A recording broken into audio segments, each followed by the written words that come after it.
বস্তুটা নিয়েই খেলা করতে শুরু করে।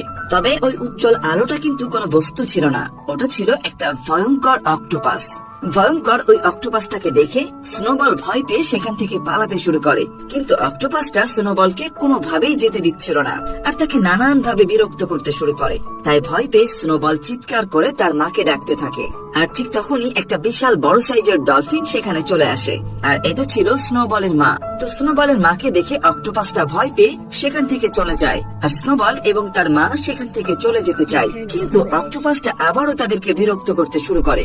অক্টোপাসটা সমুদ্রে বেঁধে রাখা কিছু কাঠের গুঁড়ি তাদের উপরে ফেলে দেয়। তখন স্নোবলের মা স্নোবলকে কোন রকমে সেখান থেকে বাঁচিয়ে নেয়, কিন্তু সে ওই গাছের গুঁড়ির মধ্যে আটকা পড়ে। এদিকে স্নোবলের নিঃশ্বাস নেওয়ার জন্য পানির উপরে যাওয়ার প্রয়োজন ছিল, কারণ ডলফিনরা বেশি সময় পানির নিচে থাকতে পারে না। নিঃশ্বাস নেওয়ার জন্য তাদেরকে কিছুক্ষণ পর পরই পানির উপরে যেতে হয়, আর এভাবেই তাদের জীবন কাটে। স্নোবল যখন পানি